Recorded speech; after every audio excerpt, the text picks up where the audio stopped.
السلام عليكم ورحمة الله وبركاته. ازيكم حبايب قلبي؟ اهلا بكم. النهاردة هنعمل مع بعضينا طريقة البيتزا بطريقة سهلة جدا ومفيش اسهل من كده.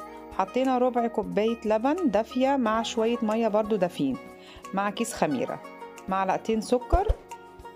انا كيس الخميرة وريتهولكوا اهو، يعني ايه اي كيس خميرة، انت بس قولوا انا عايزة كيس خميرة فورية وايه هيبقى هو دوت. دلوقتي كده خلاص احنا سيبناها، طبعا حطيناها عليها طبق، ابتدت تفور مننا، يبقى هي كده الخميره ايه اشتغلت معانا. طبعا انا عشان هعمل كيلو دقيق، فطبعا حطيت ربع كوبايه زيت مع كوبايه الا ربع ميه دافيه مع شويه لبن، الاتنين برضو على بعض مش لبن بس. وهبتدي بقى احط الدقيق واحده واحده، انا مش هحط كيلو الدقيق كله مع بعض. هبتدي بقى احط ايه واحده واحده كده الدقيق، وهبتدي بقى ايه اقلب، احط الدقيق وهقلب. طريقه سهله جدا وهتعجبكم. طريقه الرول ديت ما بتكملش ايه تقطيع، يا دوبك 10 دقايق. حطينا ذره ملح، وهبتدي برضو اقلب.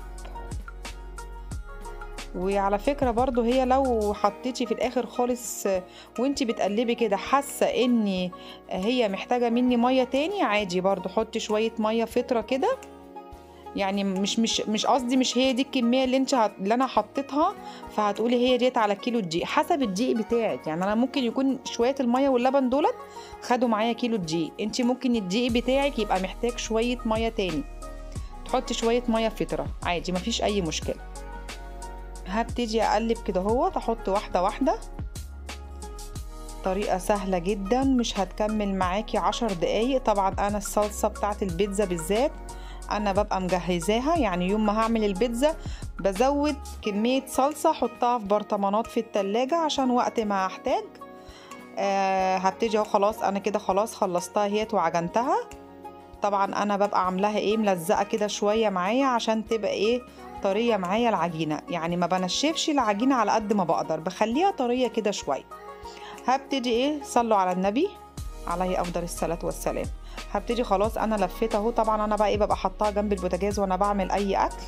خلاص ما كملتش معايا ربع ساعه 10 دقايق، واول ما عرجت مني كده خلاص انا اتاكدت ان كده الخميره العجينه بتاعتي كده اشتغلت. هبتدي بقى ايه احط شويه دقيق على الرخامه. طبعا احنا طبعا العجينه معانا طريه هي وملزقه، فطبعا مع شويه الدقيق دي هتبتدي ايه تمسك سنه سنه كده ايه معانا. هبتدي بقى ايه الفها كده زي ايه زي الفطيره بالظبط. هنبتدي بقى ايه نلفها كده هوت مستطيله بقى مدوره حسب ما انت ما عايزه. هبتدي بقى احط اي جبن عندي، ان شاء الله لو ما عندكيش جبنه موزاريلا حطي جبنه دومتي، حطي اي جبن عندك، حوادق اي حاجه. انا كان عندي جبنه موزاريلا، وبعد الجبنه موزاريلا لو حابه تحطي جبنه دومتي عليها، جبنه رومي مبشوره، اي جبن عندك حطيها. وبعد كده هبتدي احط الفلفل الالوان. ما عندكيش فلفل الوان، عندك فلفل اخضر رومي حطي عادي، حطي اي حاجه عندك مش هتقول لا. وهبتدي احط ايه زيتون، عندك زيتون اخضر شرايح حطي برضو مفيش اي مشكله. وبعد كده بعد ما هبتدي انا مش حاطه لها طماطم، الولاد عندي مش بيحبوا الطماطم قوي. هبتدي بقى ايه الفها كده زي الرول كده، بسيطه جدا والله ومش هتكمل معاكوا 10 دقايق. بس انت حاولي بس يوم البيتزا ده تعملي التعصيجه وتحطيها في برطمانات. خلاص انا لفيتها اهوت، لفيتها اهوت رول اهو.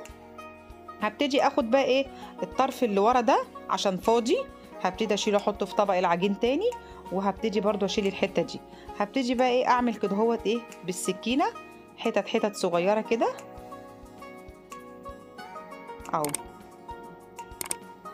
تقطيع بقى ايه صغير كده عشوائي.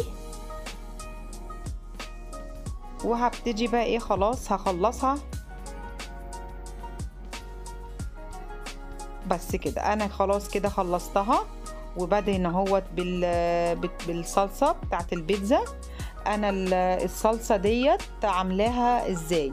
عملت تومه، ما طبعا التومه بتاعت البيتزا ما بتصفرش، يا دوبك مجرد ما تحطي التومه على الزيت نبتدي نحط سنه خل وزعتر، ونحط بقى صلصه برطمانات او ربع شفشق طماطم، بس ما يبقاش فيه ايه ميه كتير. خلاص كده خدت الوش من تحت اهيت. بصوا ما شاء الله الكيلو رمى معايا ما شاء الله ازاي. هنبتدي بصوا طريه جدا وطعمها تحفه ولذيذه، وممكن تفرزنيها في اطباق وتحطيها في الفريزر وتطلعيها الصبح وقت الولاد ما يكونوا رايحين المدرسه، هتلاقيها فكت منك كده حاجه بسيطه وتحطيها في اللانش بوكس. سهله وجميله ويا ريت تجربوها. وطبعا انضف من بره، وديها رمت معايا ما شاء الله كميه ما شاء الله. بصوا الكيلو رمى معايا قد ايه. ويا رب يكون الفيديو عجبكم، والسلام عليكم ورحمه الله وبركاته.